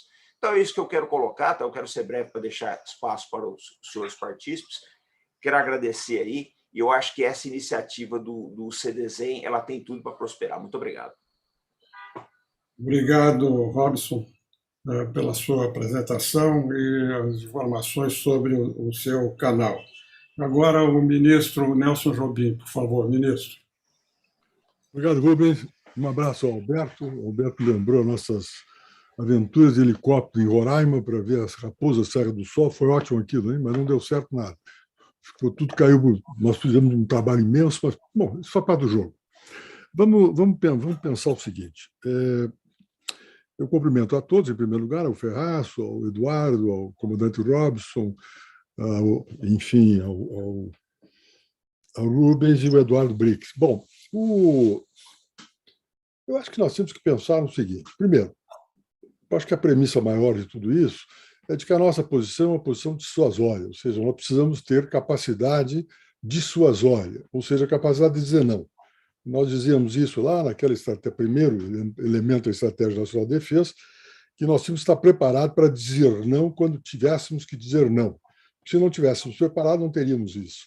E nós verificamos, naquela época, se verificava 3 espaços fundamentais de nós. A faixa de fronteira no Brasil, imensa, as águas jurisdicionais, incluindo a área correspondente ao projeto LEPLAC, ou seja, da parte dos fundos marinhos, não da coluna d'águas, após as 200 milhas, 250 milhas, e o espaço aéreo. E aí nós tínhamos tratado esse assunto como os 3 elementos fundamentais para o exercício do processo de dissuasão.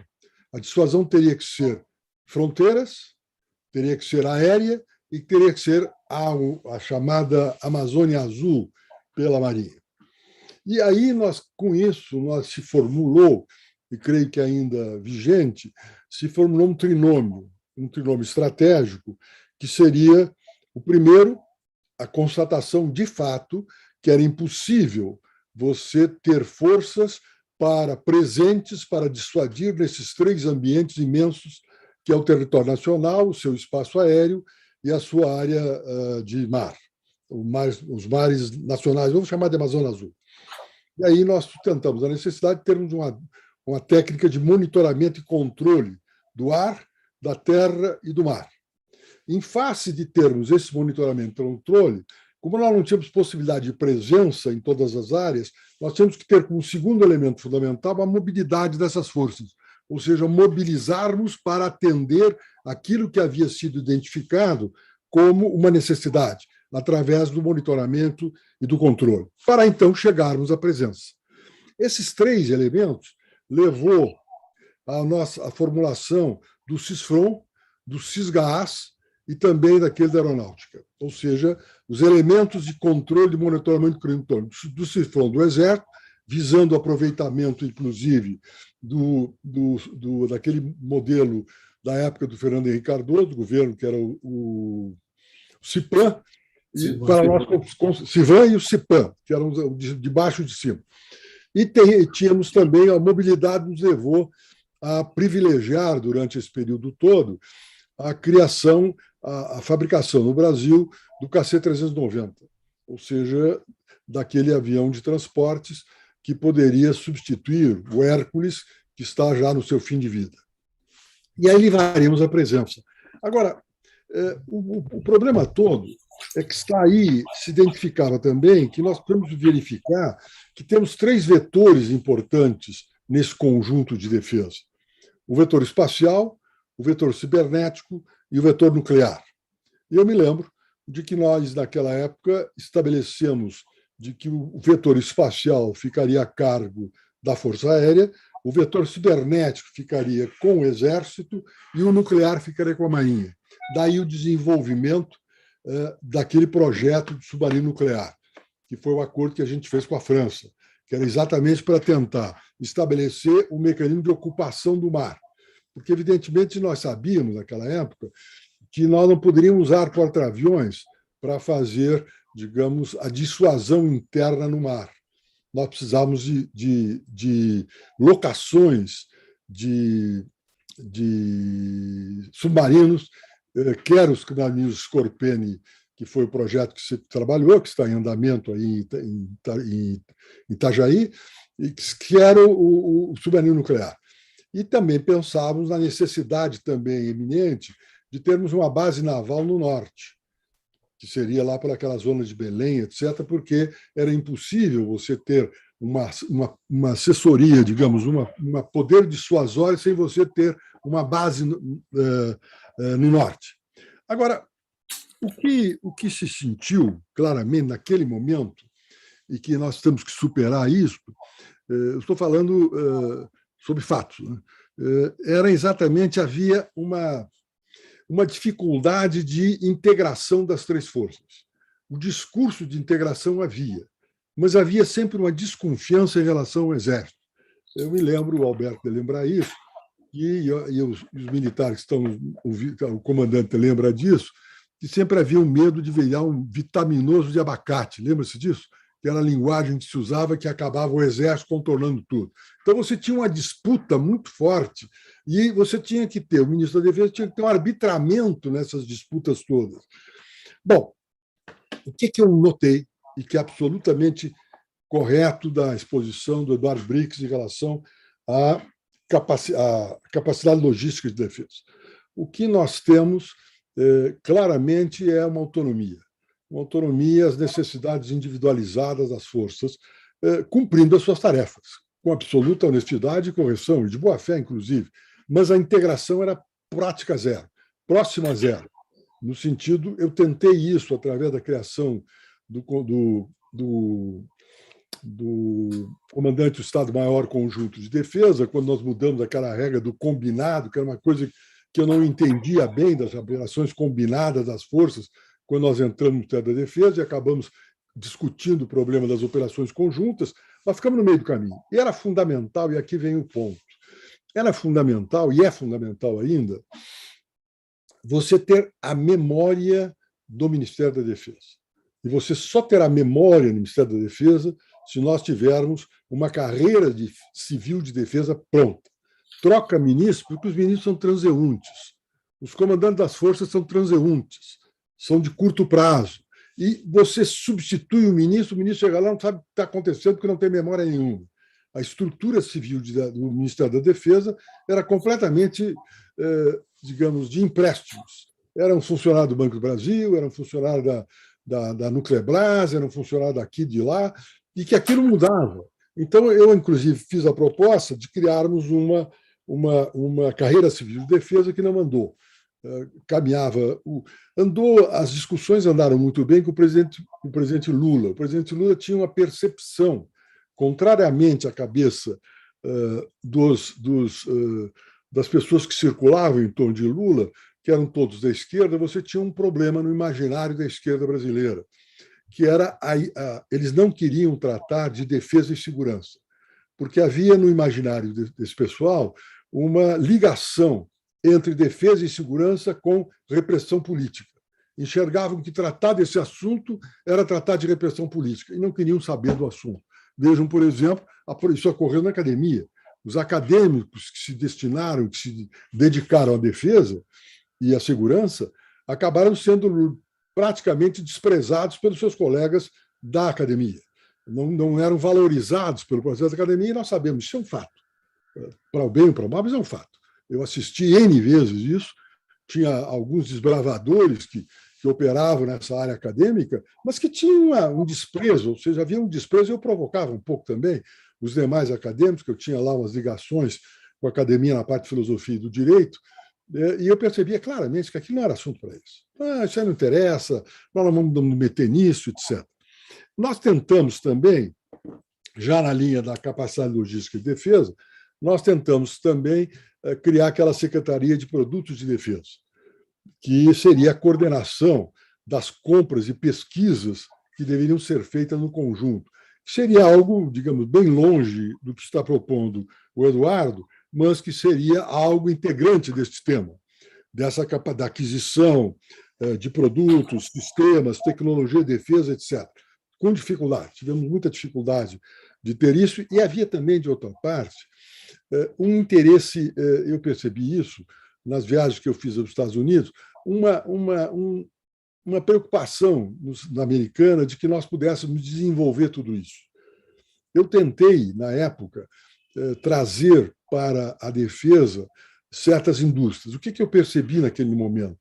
É que você tinha algumas empresas muito pequenas, mas com alta tecnologia, e que eram normalmente gente que vinha do ITA, do IME, cientistas que vinham de lá e formavam a sua empresa de defesa, mas que dependiam claramente de compras do governo e não tinham expertise nenhuma de comércio.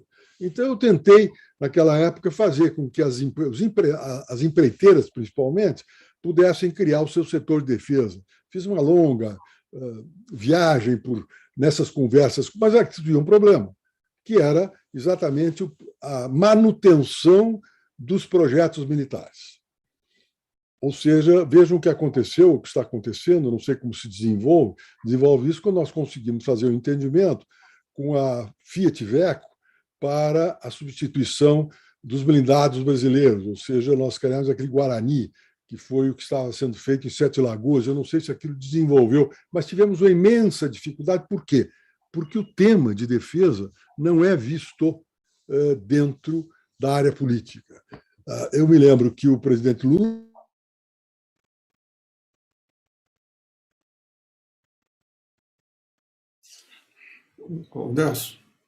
Nelson, o som. Deu? Agora voltou. Voltou? Eu dizia, então, que o Lula tinha preocupação, tinha uma visão clara e me apoiou muito os movimentos de defesa que nós começamos, etc. Mas a Dilma não. A presidente Dilma não tinha lá. A Dilma tinha aquela coisa na cabeça, por como ela esteve na luta armada, então ela tinha aquela coisa de identificar segurança e defesa com repressão política, etc., e tinha uma certa distância dessa temática. Agora, por outro lado, o Congresso Nacional também tem uma distância disso. Nós criamos, naquela época, conseguimos criar uma frente parlamentar de defesa e entregamos a presidência da frente depois veio a ser ministro da Defesa, ao Aldo Rebelo, que era do PCdoB. Então, aquilo ficou estranho, um sujeito do PCdoB ser presidente da Frente Parlamentar de Defesa. E começamos a tentar envolver o Congresso, mas o problema é que, dentro do quadro, a questão de defesa não dá voto. Ou seja, não é tema para uma eleição. E aí, como a preocupação maior dos parlamentares é isso, fica o tema de defesa submergido embaixo do tema das relações exteriores dentro da CREDEM. Daí eu acho que é importante, se a gente conseguisse criar uma comissão de defesa, você está dando assunto para eles. Ou seja, essa comissão de defesa do Congresso tem que fazer alguma coisa. E aí vai começar a aparecer. Agora, dentro da CREDEM, a defesa fica absorvida completamente pelas relações exteriores. Fica completamente... Porque o apelo das relações exteriores é maior, Rubens. Você sabe muito bem que o apelo é maior. Eu não estou falando dos senadores. Né? Os senadores, eu vou mexer com o Rubens agora, eu me lembro de que eu, deputado, os embaixadores não davam bola. Ou seja, por quê? Porque nós não votávamos na promoção deles, ou seja, da indicação de locais. Agora, ia um senador junto, era uma maravilha. A porta da embaixada se abria, salvo os amigos, como era o caso. Mas se abria, eram recepções, tinha que ter senador. Deputado não valia nada. Por quê? Porque não tinha nada a ver com o assunto da carreira.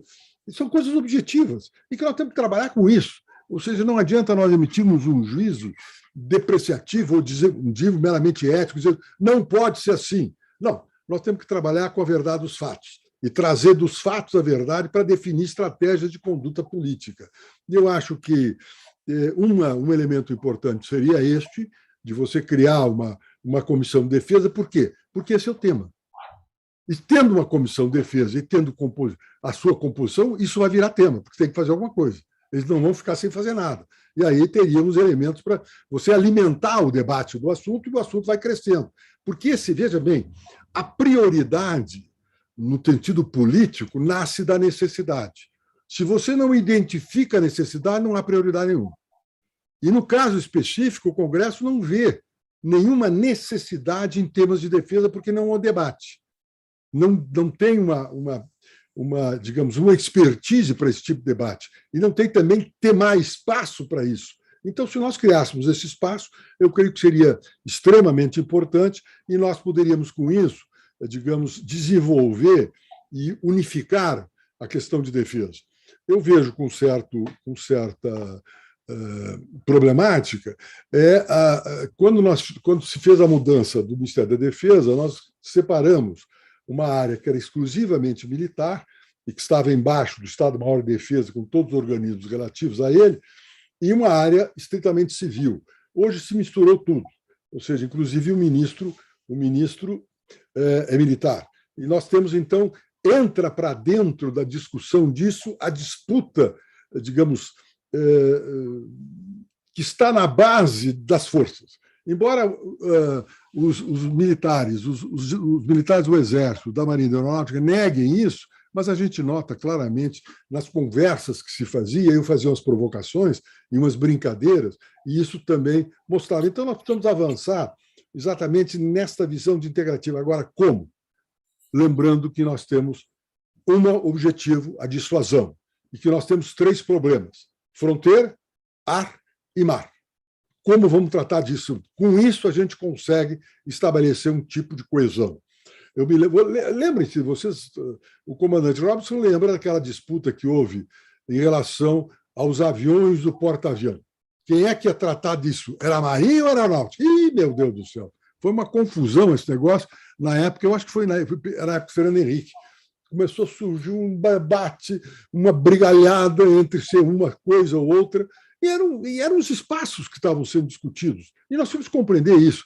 Então, eu acho que se nós tivermos a capacidade de fazermos essa integração, estabelecendo claramente de que os nossos ambientes estratégicos são exatamente as fronteiras, as águas jurisdicionais e o espaço aéreo, e que nós teremos que trabalhar com monitoramento, mobilidade e presença, nós temos condições de ter uma força dissuasória. Não ser uma força digamos, de conquista.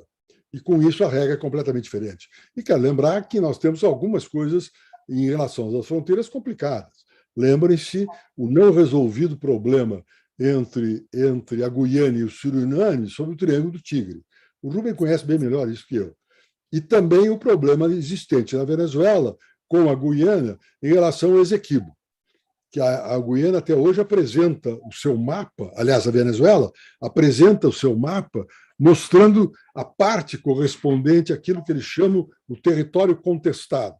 Então, isso são temas que podem estourar na gente, e os problemas existentes na Venezuela acabam estourando na gente. E aí você precisa lembrar de que isso daria, digamos, uma participação efetiva das forças e do Ministério da Defesa em específico em relação à formulação da política nacional. E isso está cada vez mais complicado. Eu me lembro de que, e o Rubens lembra disso, aquelas mudanças em relação à OTAN, querendo abranger também o Atlântico Sul, já não falando mais em Atlântico Norte e Atlântico Sul, falando em Cuenca del Atlântico como uma coisa só, o problema das linhas de comércio marítimo brasileiros, que podem ser interceptadas pelas forças, pelas bases logísticas de exploração do subsolo marinhos, etc, etc. Então, eu creio que esse trabalho que a SEDEM está fazendo, e esse trabalho feito pelo professor Eduardo, era fundamental. Agora, seria bom que a gente recebesse isso para dar uma mastigada maior nessa temática e verificarmos isso. Parabéns, Rubens. Muito obrigado pela possibilidade de dizer algumas coisas e tentar reavivar minha memória. Obrigado, ministro. Foi muito boa a sua velha, muito abrangente apresentação. Eu queria, antes de fazer, temos algumas perguntas, mas antes disso eu queria fazer 2 ou 3 comentários sobre o que nós ouvimos hoje. Em primeiro lugar, eu acho que foi até na época do ministro Jobim, que nós mudamos o nome, né, do que nós estamos discutindo. Antes era política de defesa nacional, agora é política nacional de defesa. Isso é muito importante, porque quando a gente chama política nacional de defesa, nós vamos além dos interesses do Ministério da Defesa.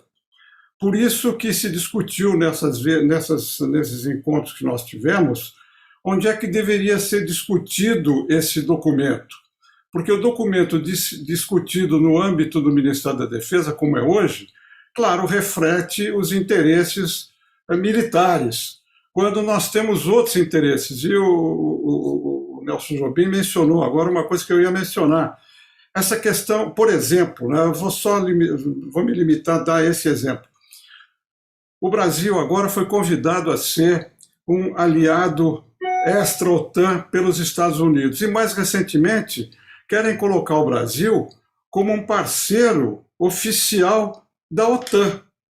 Quer dizer, isso é um assunto de defesa nacional, não de nacional de defesa.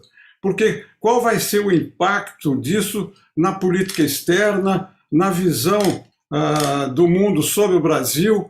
O Brasil vai entrar nessa disputa entre Estados Unidos e China, sendo um membro convidado, né? O governo publicamente, pelo menos, não reagiu. Mas se a gente aceitar essa situação, quais são as implicações disso? Políticas e militares, né? Não é só militar. Nós fizemos hoje uma análise aqui. Comerciais, Bruno. Tu vê que a nossa exportação, hoje, 40% das exportações brasileiras são para a China. Pois é, e para a Ásia, mais de 50% do nosso comércio. Quer dizer, então, essas prioridades nossas são mais amplas do que apenas essa visão do Ministério da Defesa. Esse é um dos pontos que eu queria levantar. Segundo, como fazer, né, a discussão disso. E aí a contribuição do Eduardo é muito importante com essas transformações que ele sugere na forma da atividade do Ministério da Defesa. Como foi ressaltado aqui, essa questão da base logística de defesa é muito importante, porque uma coisa é a logística em tempo de guerra e outra coisa é em tempo de paz, como nós estamos vivendo. E é muito importante, o Nelson Jobim também mencionou essa questão dos civis. E como foi mostrado aí, a operação da base logística de defesa em todos os países é independente do Ministério da Defesa. Isso é uma questão que poderia ser discutida. Então, eu acho que esses pontos são muito importantes e eu vou seguir aqui com algumas perguntas antes da gente encerrar, temos mais uns 15 minutos. A primeira questão foi tocada de passagem pelo ministro Jobim, que é a questão da criação do CEPROD. Foi uma iniciativa importante, a pergunta que nós recebemos aqui, que não poderia partir dela para, de forma gradual e planejada, atingirmos essa instituição que o Eduardo Brix mencionou. O CEPROD está dentro do Ministério, né? Precisava ver se continuaria dentro do Ministério ou se seria autônoma. Algum comentário, Jobim? Lembra, quando nós trabalhamos nesse assunto, nós já estávamos conversando muito com os franceses, porque eu entendia que o modelo francês para nós era importante, tendo em vista a posição que o general de Gaulle teve depois da guerra, não ficando submetido exclusivamente à entrega da defesa da Europa aos americanos, que os outros países fizeram. E o general de Gaulle, então, bolou aquilo que ficou chamado na época de força de frappe. Lembra-se disso? Essa força de frappe deu origem ao DGA. Esse DGA referido pelo Eduardo. Agora, havia um problema que não estava sendo resolvido, eu não me lembro bem, Eduardo, mas tu tinha o DGA, que era ligado ao primeiro-ministro, e um outro organismo que era ligado ao presidente da República, via aquilo que tinha uma figura, e eu fiquei muito amigo dele, tinha uma figura que era o chefe do Estado-Maior privado do presidente da República era uma coisa assim, era uma estrutura, havia uma disputa de estruturas entre o DGA e esse outro órgão que eu não me lembro mais o nome. Agora, nós poderíamos pensar exatamente no desenvolvimento. O CEPROD nasceu com essa visão de termos no futuro uma coisa parecida com o DGA, mas não dá para fazer. Você não podia dar um salto imenso, porque as compras todas eram feitas pelas forças. E você lembra que as forças, a política de compra e de produção pelas forças eram compras de prateleira, eram compras de oportunidade. A Marinha comprava os navios que tinham sido dispensados, etc., etc. E aí nós impusemos aquele negócio da transferência de tecnologia, que foi exatamente o que deu origem a uma negociação com os franceses em relação aos helicópteros, que foi os helicópteros estão feitos em Itajubá, e também os submarinos, aí de Itajaí. Itajaí, não é? Itajaí? É. Em que nós, junto à Nuclep, que era exatamente para começar a ter, porque o que a gente sustenta? Isso tu verifica na história do desenvolvimento tecnológico no mundo. Começa tudo pelas pesquisas na área de defesa.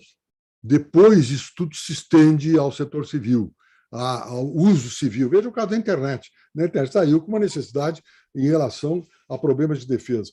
Então, eu creio, Rubens, que essa pergunta está correta, nós podíamos caminhar para a expansão do soprar. Agora, essas coisas têm que ser feitas com habilidade.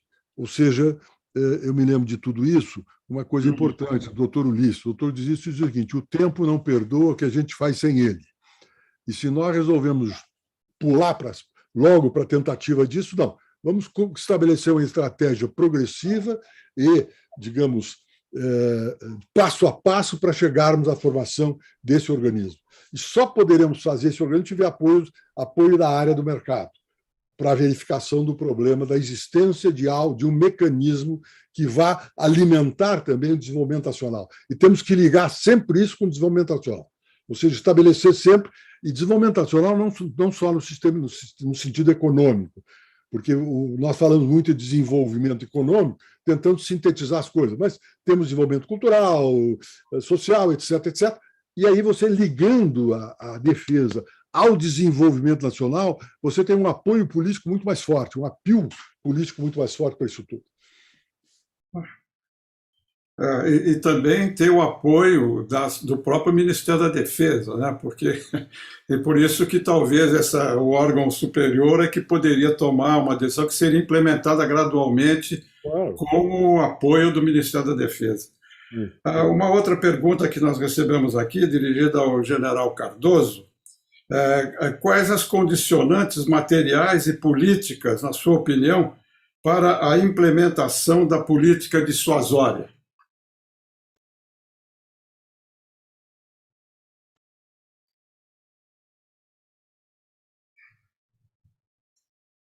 Está sem som, general.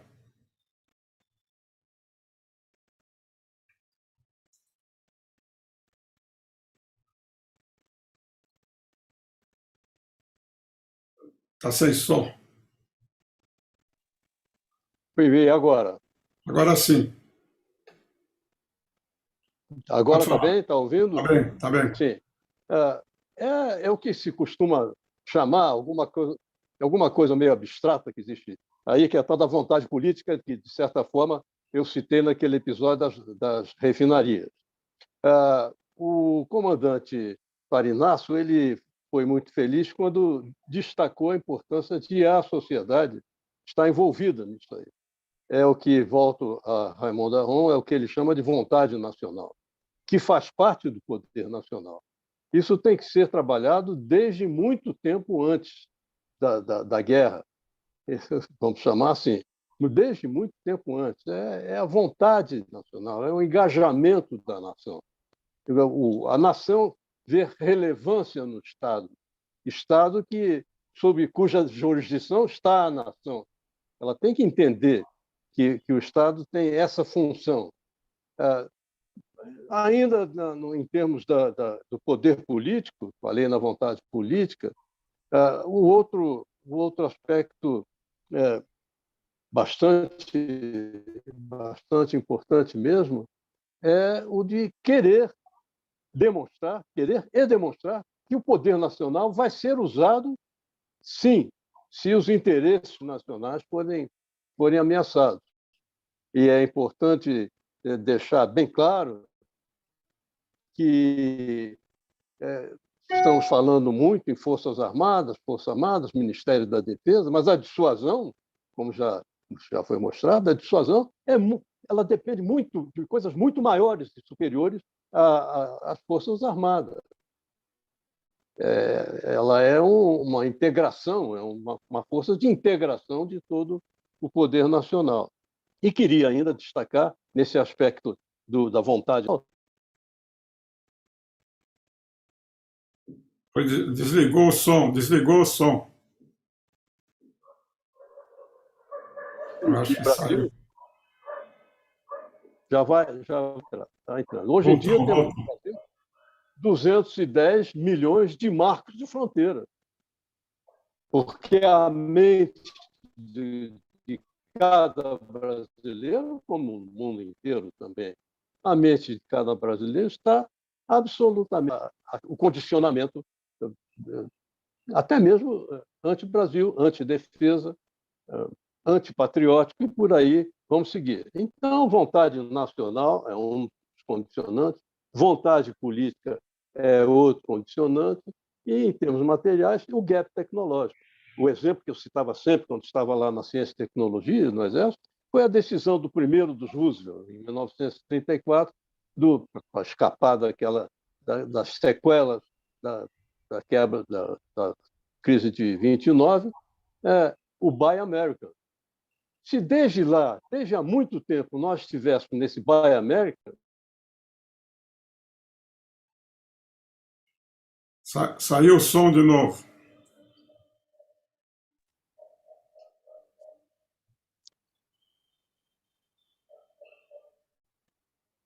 Esquecer essa ideia de ficar oportunisticamente esperando ofertas de prateleira, ofertas de material já em desuso, nós jamais conseguiremos superar o déficit, esse gap tecnológico, em termos de nós sermos ameaça e não apenas sermos ameaçados, né? Então, é muito importante para a dissuasão, esses aspectos que eu citei são realmente muito importantes. E mais, ter sempre...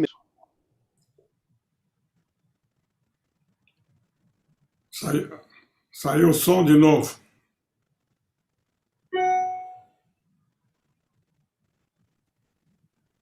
Pronto para a retaliação. Esse é o aspecto básico no que diz respeito à dissuasão eficaz, efetiva e eficiente. Obrigado, general. Alguém lembrou aqui, Jobim, dentro do que nós estamos conversando e com a questão orçamentária, se a gente não deveria ter uma lei similar à programação militar francesa.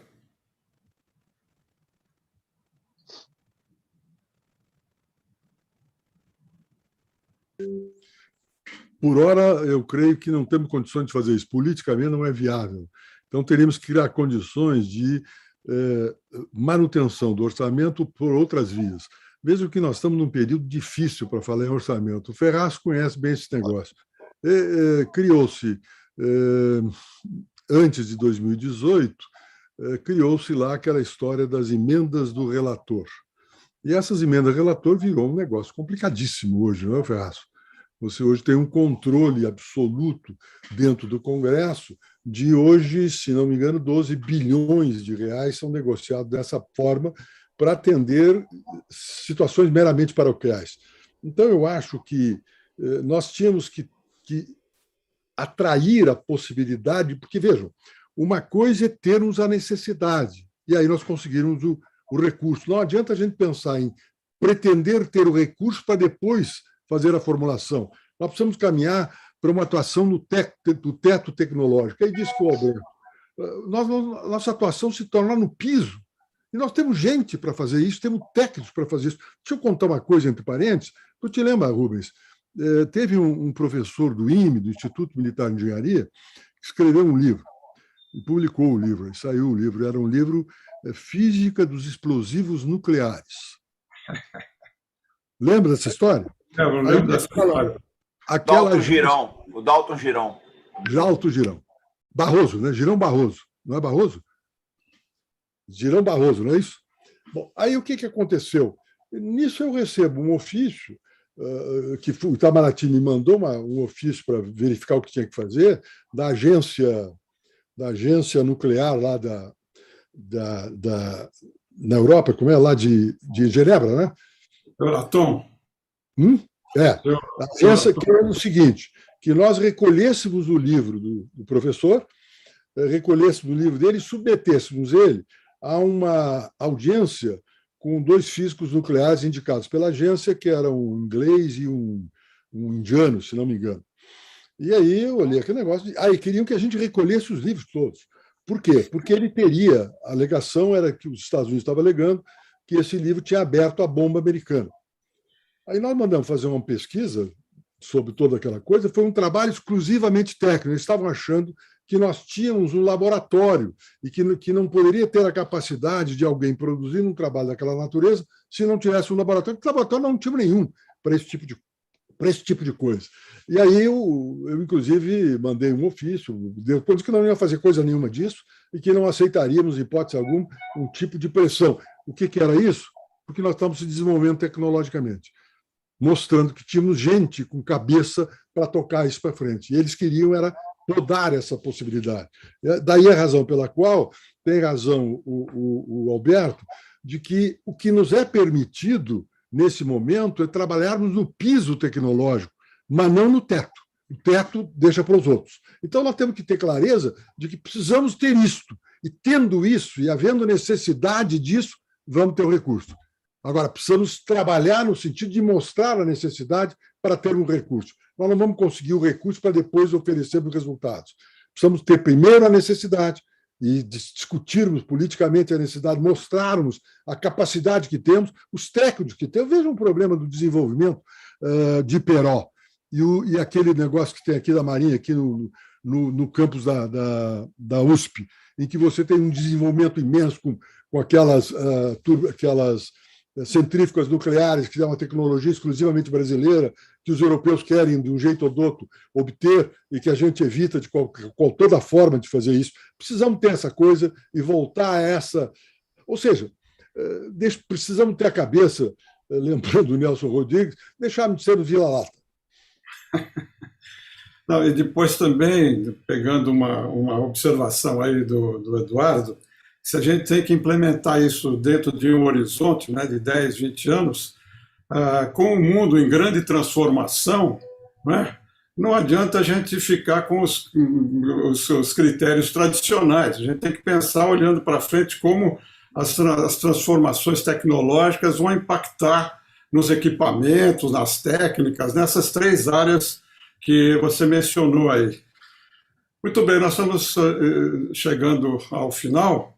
E há alguns comentários interessantes que foram feitos aí, sobretudo para como a gente sensibilizar a opinião pública, o Congresso, e esse é um dos trabalhos que o CDESEM se propõe, justamente esses debates que nós fazemos com ampla divulgação, é justamente para chamar a atenção da opinião pública e do Congresso Nacional para esses problemas. Nos próximos 2 eventos, nós estamos convidando a presidência do Senado, o presidente da Câmara, o presidente da Comissão de Relações Exteriores, presidente da Câmara e do Senado, para que eles possam participar.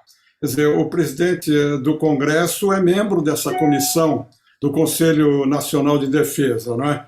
Ele teria interesse, e vamos insistir com ele para que ele possa participar, não é? E no próximo evento.